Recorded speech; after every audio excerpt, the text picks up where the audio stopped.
Hello, good evening everybody, and welcome to another one of my videos.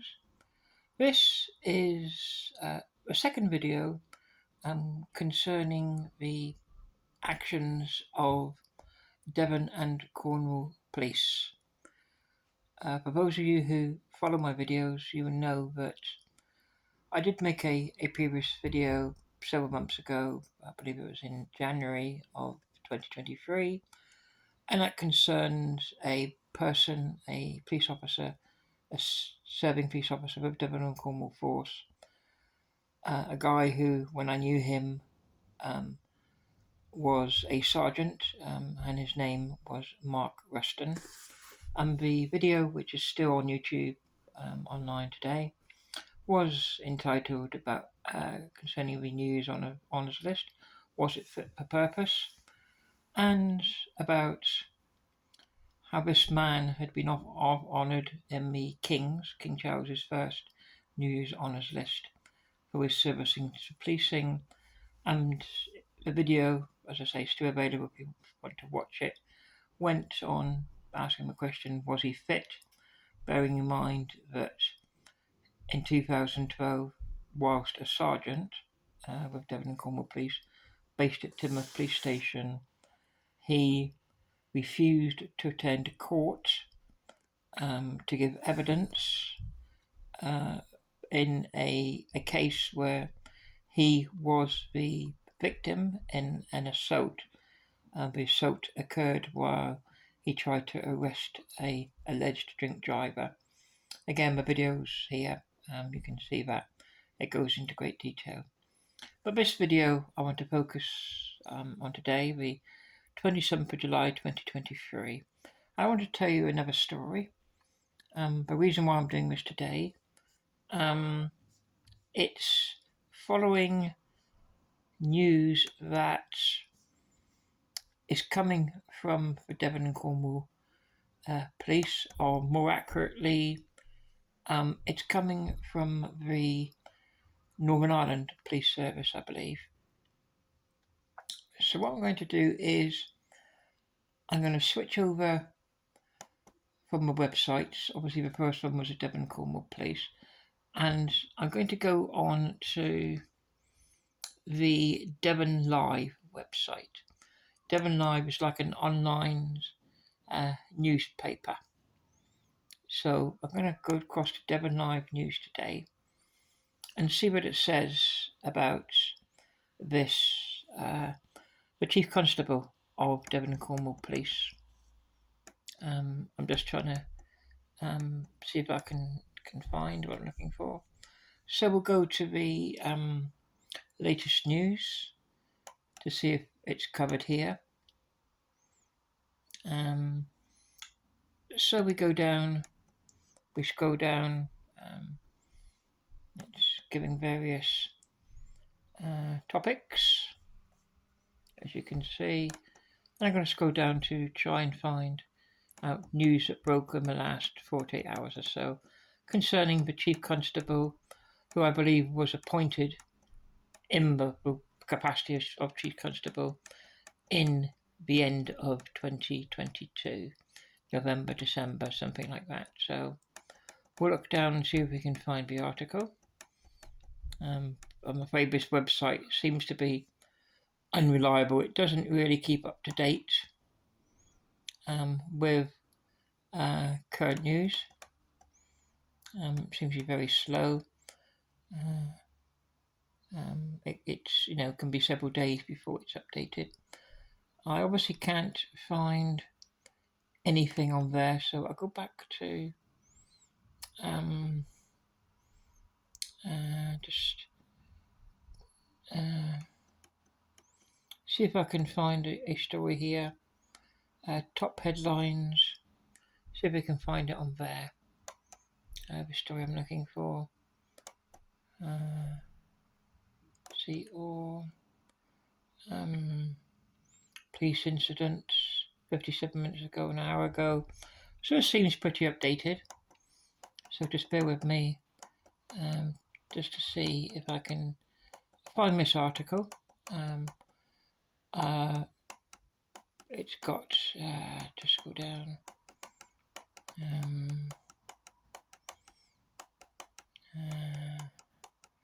I'm still scrolling down, it's got 4 hours, so this seems to be pretty up to date. So there we go down to 3 hours ago. But just trying to, again, just bear with me, we'll get to the article in due course. And this obviously involves the, there we go. So that's the article I'm looking for. And this is what it's entitled. So this is on the, as you can see, this is the Devon Live website. So I'm not going to comment on the allegations and the only allegations. I must emphasise that this gentleman, the Chief Constable, as far as I'm aware, has not been found guilty of any crime whatsoever. And you must remember that while I tell this story and other stories about Devon and Cornwall Police. So we'll click onto that link. It says suspended Devon and Cornwall Police Chief Constable denies criminal allegations. So he's been accused of criminal allegations. So we'll go to the main page to see what it says. So just have to go back up again because that's just shot way forward. And of course we've got the stupid pop-up adverts, which obviously annoy me, as I'm sure they do you. So here we go then. So suspended Devon and Cornwall Police Chief Constable denies criminal allegations. So William Kerr, that's his name, that will be Devon and Cornwall Chief Constable. If you go up there, you can see Chief Constable suspended over misconduct allegations. Now, from what, and I can only go by what I'm reading and what I'm showing you, in the eyes of the law, and he's guilty of no offence whatsoever. He's done nothing wrong until he's found guilty by the powers that be. He's been suspended following allegations. So what are these allegations? We'll just go down and see what it says. So there's a picture of William Kerr, who was appointed to the role at the end of 2022, has been suspended as the force's leading officer as a result of the claims made against him. So these claims against him are of a sexual nature. I must emphasise that obviously this officer has only been a short period of time, November, December time. He was appointed as the Chief Constable of the Devon Cornwall Police Force. I'm not sure how he got the job, whether or not it was the Police and Crime Commissioner, Alison Hernandez, who actually suspended him, or I believe it was. It may say this. It says here, if you read this here, again, this is not me, this is what it says. A statement from the Office of Police and Crime Commissioners confirmed the news on Wednesday lunchtime. So that's Alison Hernandez. They added that neither the office nor the Commissioner will be commenting further on the matter at this time. The Independent Office for Police Conduct confirmed it was investigating the matter. This was followed by a statement from the Police Ombudsman in Northern Ireland, who confirmed a criminal investigation into serious allegations of sexual offences had been started against the suspended police chief who served with the police service of Northern Ireland for 27 years. So that's not me, as I say, that is what I'm reading on the Devon Live webpage, as you can see for yourself. Whether that's true, whether that's false, at this stage, obviously, the facts are that these allegations must have some substance for, and must be serious enough for him to be suspended from his job as Chief Constable of Devon and Cornwall Police Force. And don't forget that this police force, I believe it's now a couple of years, have been in special measures. The previous one, I believe it was a Mr. Sawyer. I forget his first name. I believe he was the previous one. I could be wrong on that. But he retired to take a job in London, I believe. And so what has happened is, obviously, he's come in to try to sort out these special measures. I'm not sure exactly of the context of what it means, special measures. And what I mean by that is, I know that it was including not investigating or reported a serious crime, which is definitely a no-no in my book, and also for a painfully slow response time to people ringing 999 and the non-emergency 101 police service. I know that many people have waited in excess of 1 hour just to speak to somebody on hold, left on hold, before they speak to the first person, just to report a crime. That, they may have been on holiday, for example, because the way the police look at it. But say if you've been on holiday for 2 weeks, so you haven't been home for 2 weeks, you come home and your house has been ransacked.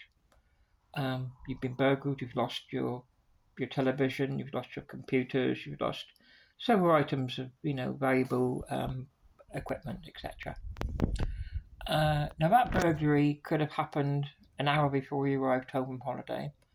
It could have happened a week ago, and so, although serious, that is not deemed to be a 999 call. If, however, there was a burglary taking place, a live burglary taking place, so they came home from their 2-week holiday to find somebody ransacking their house when they returned home, that obviously is an emergency, and 999 is appropriate for that. So I believe it's in response to not many people, and what happens is, and this is the travesty of everything, the police, not only Devon Cornwall Force, but all forces, the government boast about crime figures an all-time low, and what they don't understand is the reason why crime figures are at an all-time low is because they're not reported to the police, because people give up. I'll give you an example. I was burgled several years ago, and I didn't bother telling the police because I knew they wouldn't be interested. So I just lost just only a few items, a television, a laptop, and a quantity of cash. And I just saved up and replaced it after a couple of months, bought a brand new television, bought a brand new laptop, and, life goes on. These things happen. I didn't bother notifying the police because I know they wouldn't have, very likely they would have responded. So that's why we're in special measures. So, they now appoint a guy who is under investigation for serious sexual offences, according to the Devon Live website. Okay. So what I'm going to talk about now is, again, concerning Devon and Cornwall Police. I told you the story, as I mentioned earlier on in this video, and made a video about Sergeant Mark Ruston, who I now believe sits behind a desk at Middlemore. I believe he's a director of operations. And what that essentially means, I believe, is that when there is a major event happening in Devon or Cornwall, he will be in charge of policing. Say for argument's sake, King Charles and Queen Camilla were visiting Exeter, then Mark Ruston then would be responsible for the security, the safety, so organising the adequate security to make sure King Charles and Queen Camilla are kept as safe as possible during that emergency or during that visit. So that's what his job is, basically. So just bear in mind, I'll just go back to the Devon Cornwall Police website, because I think that's the most relevant site to go on. We'll go over to the Devon and Cornwall Police while I tell this story. Now, this story I'm going to tell you now, a true story, involves a police officer, a PC who did spend a spell as an acting sergeant, whatever that's supposed to mean, and he was based at Teignmouth Police Station. Dawlish doesn't have a police station where I live. The nearest police station is Teignmouth, Newton Abbot, or Exeter. And Teignmouth's only 2-3 miles down the road, so it's not a million miles away. And this incident happened several years ago, so I can't remember exactly, but what I'm going to say is 10 years ago, that long ago, well before the COVID pandemic. And it involved a bus driver, a driver who worked for the bus firm that supplies most of Devon, Stagecoach. And this guy was, I guess, in his mid-60s, I reckon. I didn't have a lot to do with him, but obviously living in Dawlish, having parents living nearby Newton Abbot and caring for my parents, I would, catch a bus most days. So, on more than one occasion, you would see bus drivers, and I became friendly with many bus drivers, speaking to them.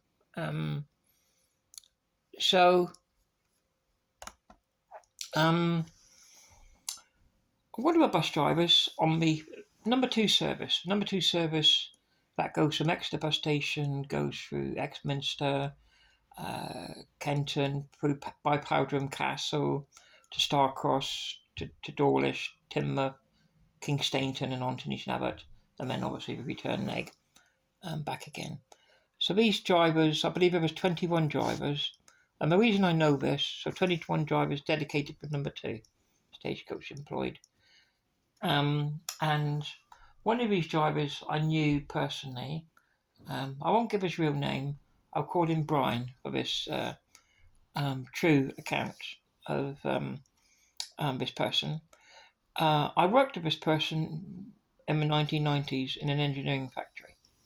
And this person had, I worked for him for several years, lovely guy.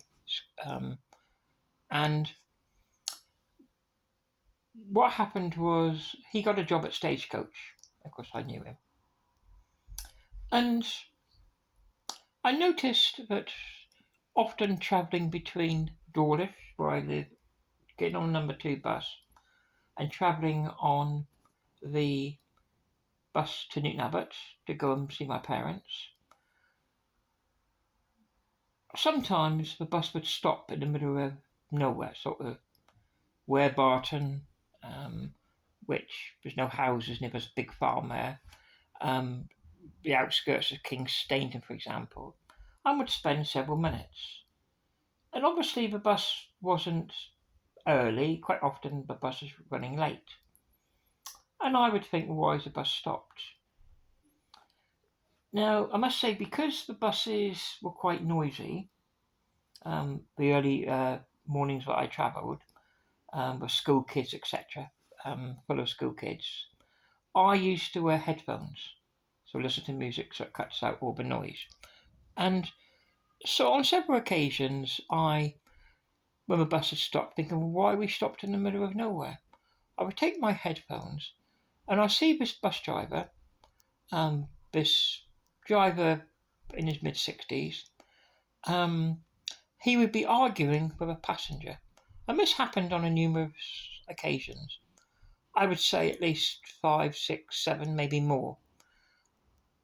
And the one thing that I had common which struck me as odd was every time he was arguing, obviously I wasn't sure what the argument was, I was sat upstairs, he was obviously downstairs arguing with, every single time the passenger was a young female.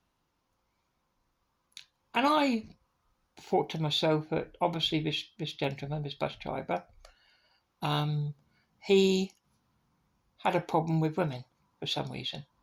I don't know what, but that was the whether I was right, whether I was wrong, I don't know. But that was the impression I had because I never after it happened 7 times. It was always a woman, never a young boy, a young man, always a young woman.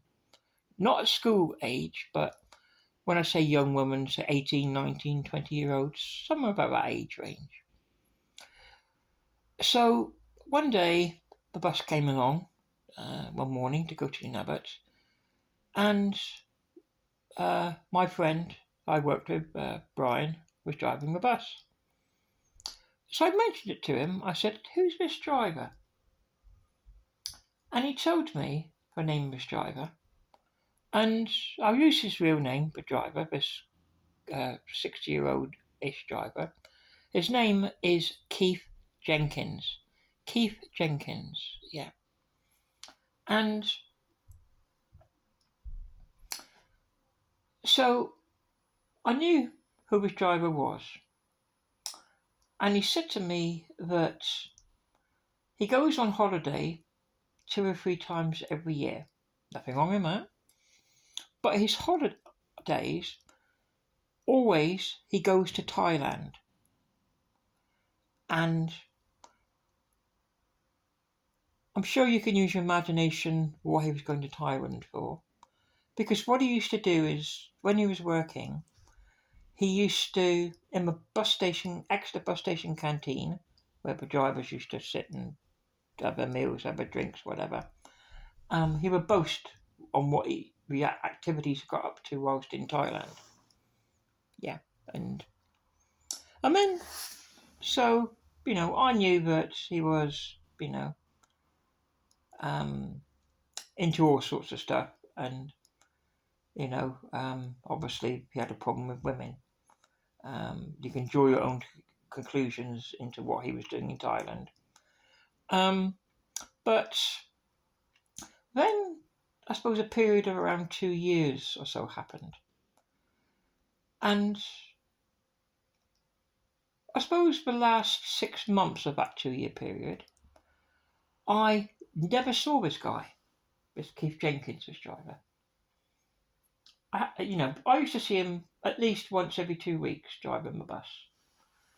And one day, Brian was driving the bus, and I said to Brian, "What happened to this Keith Jenkins?" And he came up with a very interesting story to Brian. Obviously, that's not his real name. That's just a name I'm using for this true story. Stagecoach had introduced a procedure because the law had changed, and it used to be that when a man reached the age of 65 and a woman the age of 60, they could be forced to retire. And the law changed.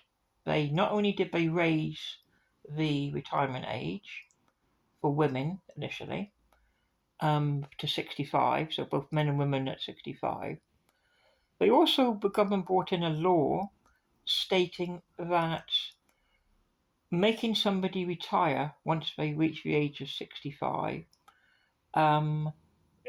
making that compulsory was taken away. So if a person was capable to do a job, and they wished to stay on, they could not be dismissed from that job if they were capable of doing that job, just like someone aged 55 or 45, which sounds fair and reasonable. If someone wants to work on to their 70, they're allowed to in law. They can't be forced to retire like we used to before. So what Stagecoach decided to do is to bring in appraisals. So any driver, male or female, once they reached the age of 65, they had to every year have a test, an appraisal, to see if they were still capable to do the job. Keith Jenkins took exception to this, and so what he did was he applied for a job with a rival bus company, a bus company, and that rival bus company was a Newton Abbot, or Heathfield, which is a Newton Abbot based company called Country Bus. And obviously, this Keith Jenkins had been a driver for well over 20 years for Stagecoach, I believe. And what came out was that they were willing to take him on. But what they insisted on, like I believe they have to now, they did a criminal records check on him.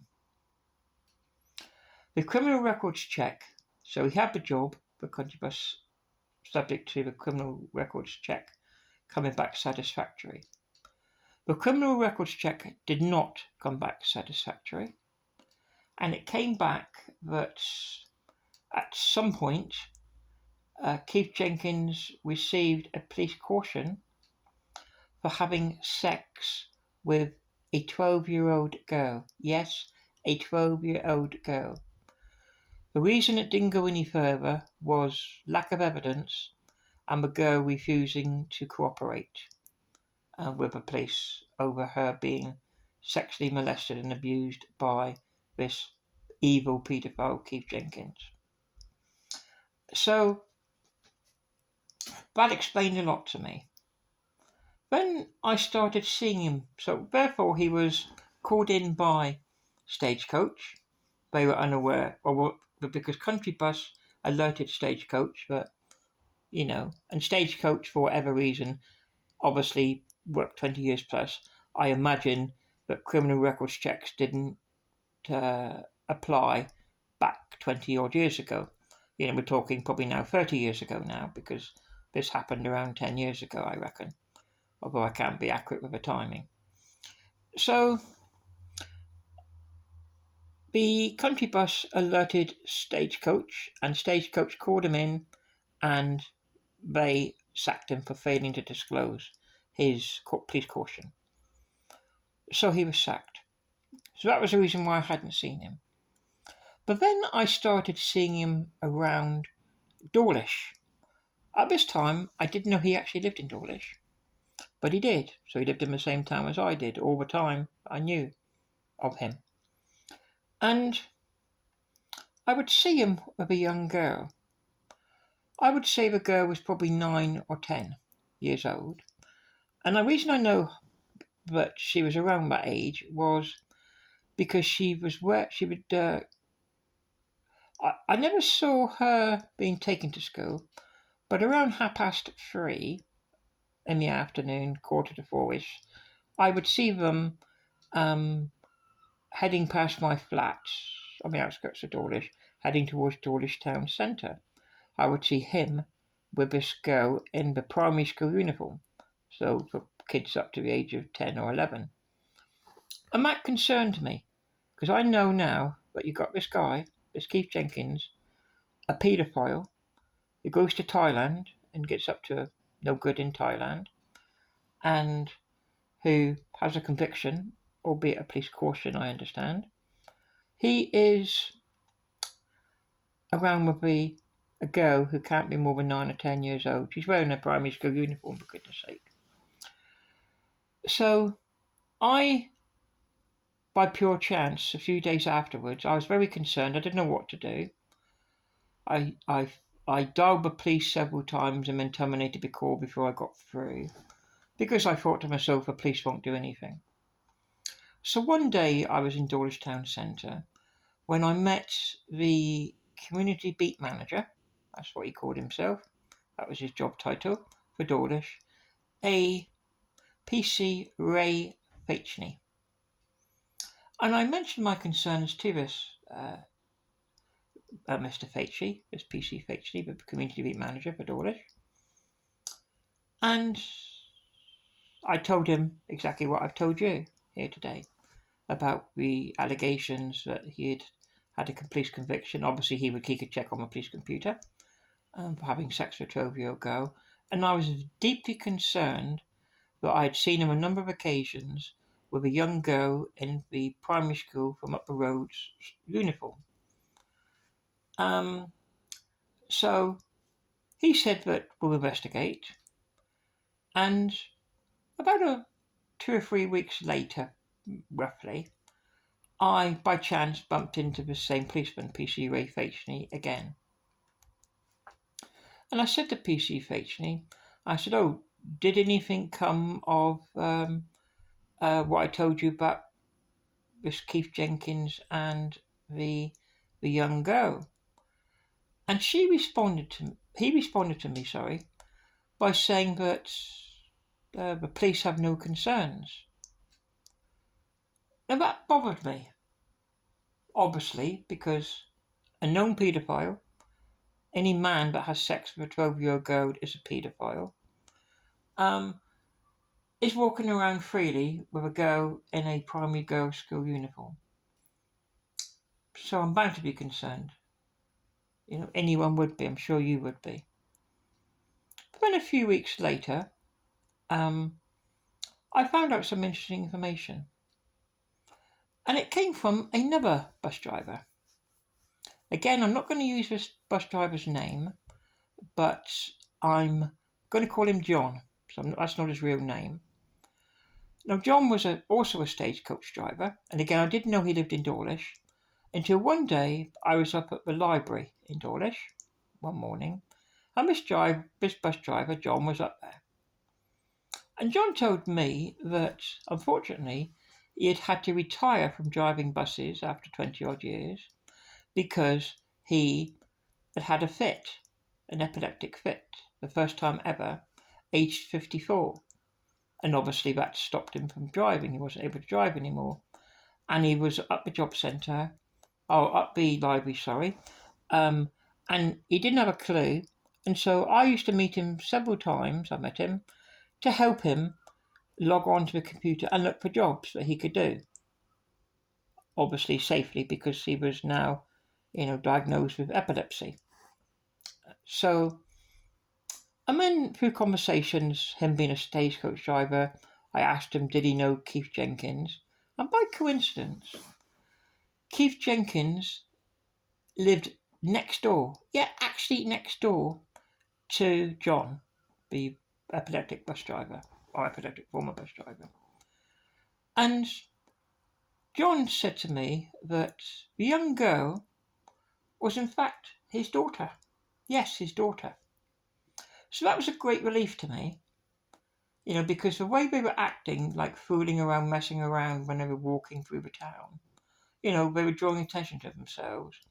But that was a great relief to me, thinking, well, it's his daughter, thank goodness for that. It's, in my book, it's a bit odd, a man who's 66 years old, yes, that's how old he was, 66, having a daughter 9 or 10 years old, certainly, in a primary school uniform. But there's no law against that. No laws have been broken. He's perfectly entitled to, if he's 90 years old, and able to have sex, he can have a baby, with his female partner. There's no laws broken there, so that reassured me a lot. Bit odd, but I was reassured. But then some time passed. I would say anywhere between 18 months to 2 years. So this whole episode spanned a period of around 4 years. And by now, this girl had obviously reached the age of 11, left primary school, and this young girl, the daughter of Keith Jenkins, whose name I don't know, so I can't give you her name, she started attending a secondary school in Teignmouth. I believe it was Teignmouth Community College. And it was during the summer holidays of 1 year that I got on the bus for Newton Abbot, the number 2. You remember, the number 2 bus goes from Newton Abbot through King Stainton to Teignmouth, then from Teignmouth to Dawlish, Dawlish to Starcross, Powderham, Exminster, on the way to Exeter bus station. So I'm on the bus at Newton Abbot, where at Teignmouth, main bus stop by the library, or by the WH, should I say, guess who gets on the bus? None other than Keith Jenkins and his his daughter, who I guess can be no more than 12, possibly 13 years old. I was sat upstairs, and they came upstairs. And when I saw the daughter, this 12, 13-year-old girl, I was appalled. I would say she looked like she was a prostitute, I suppose, is the best way to describe her. I mean, how would you describe a woman who's wearing ankle boots, who's wearing fishnet stockings? Yes, stockings, not tights. You could see the straps of the suspender belt under when she sat down.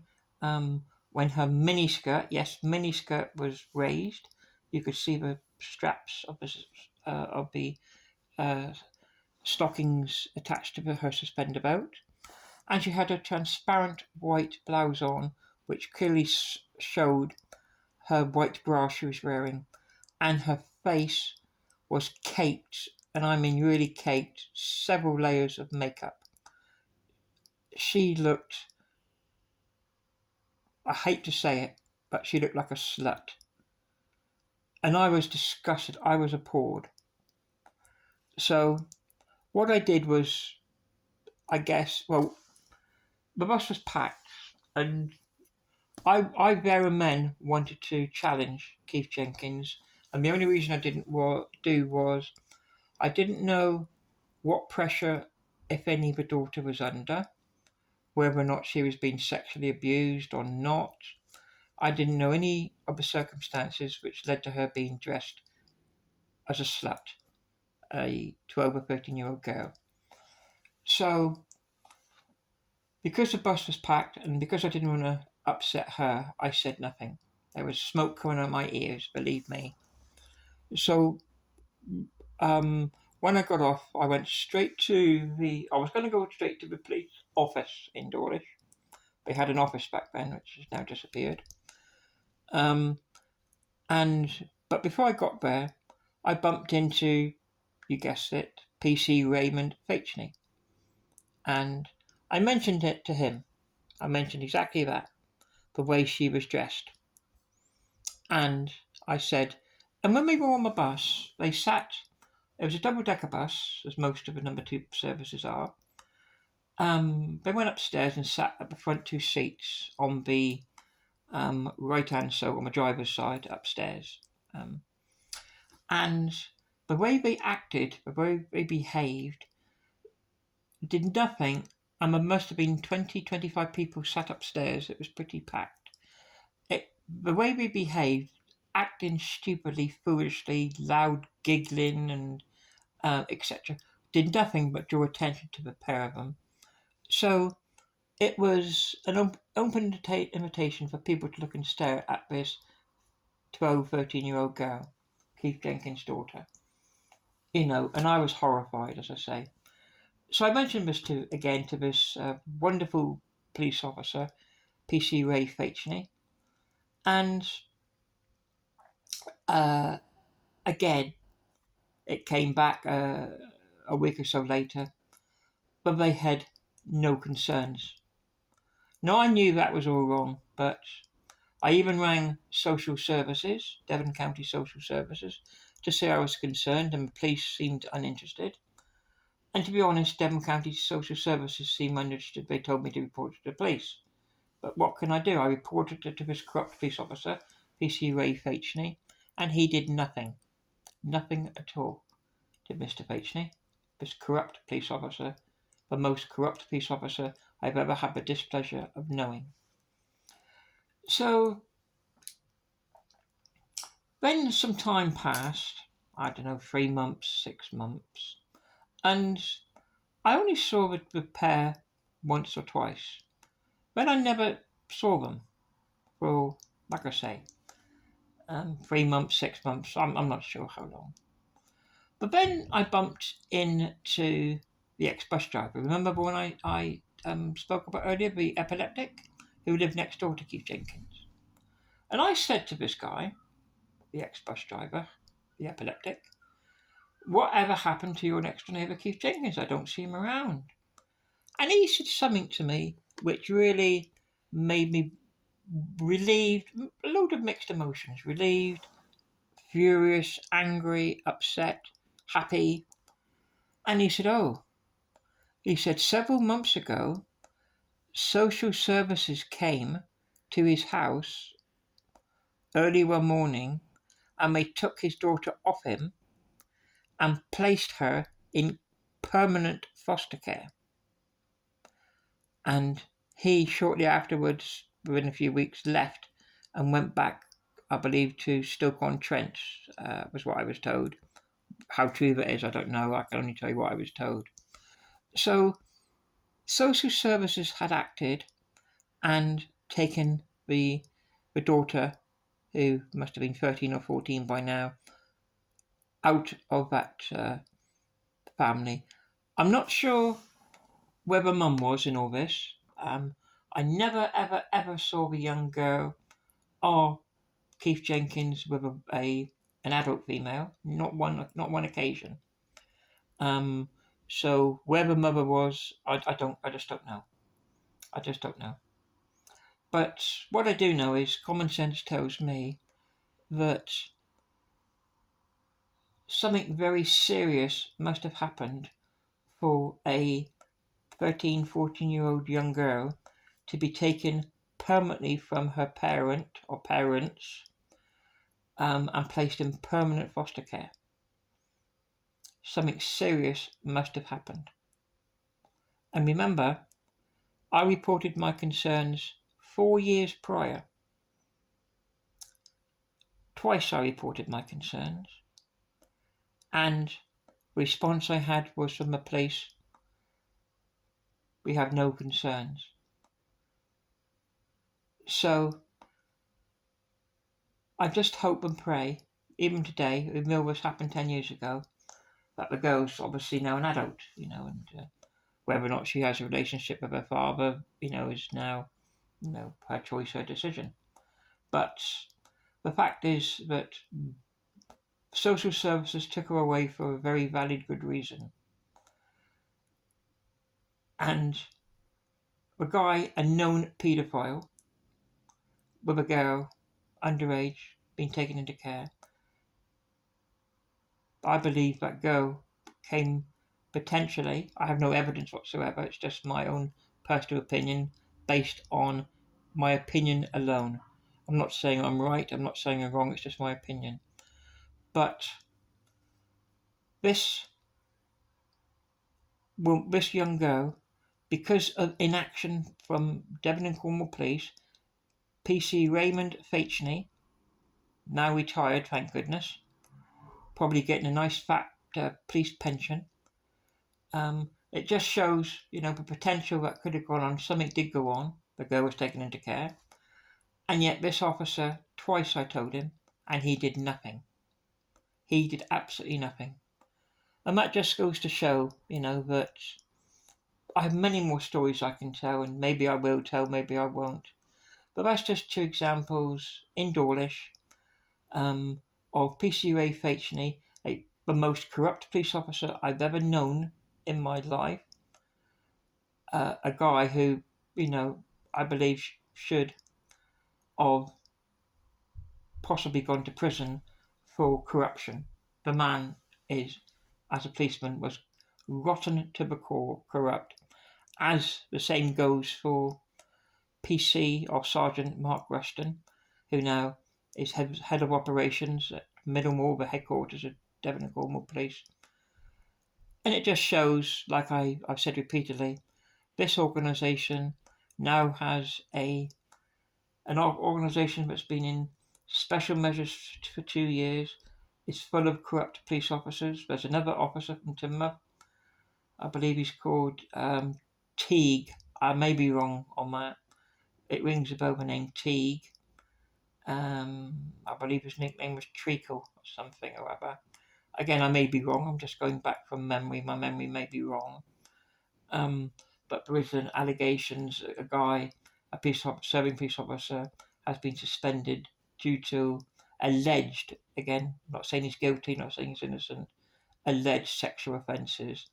And that's just stuff I know. There's probably 100 times more things going on that we don't know. And so it just shows again that my saying that Devon and Cornwall police are rotten to the core is factual, is accurate. They don't have a chief constable. He's been suspended over serious sexual misconduct allegations. Again, I'm not saying he's guilty. And also Mark Rushton, who cost the taxpayer £20,000 to £30,000 estimated, investigating a crime which was the perpetrator of the crime. Mark Rushton suffered 2 broken fingers, was off work for several weeks. Very brave, heroic what he did. But then to not turn up in court, wasting the taxpayers' money, 20 to 30 grand, and then to be awarded an MBE or OB, whatever it was, in the King's New Year's Honours List. It shows what a rotten to the core organisation Devon and Cornwall Police is. And I just want to add that following the Mark Rushton video, I did contact the Office of the Police and Crime Commissioner. I spoke to somebody and they said they'll get back to me.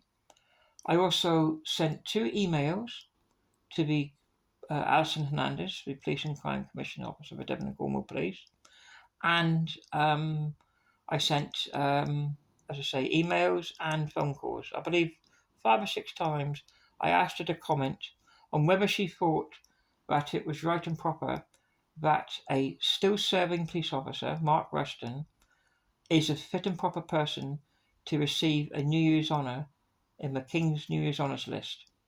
I'm still waiting for a response at the end of July, some 6 or 7 months later. It says it all, really, doesn't it? Isn't it?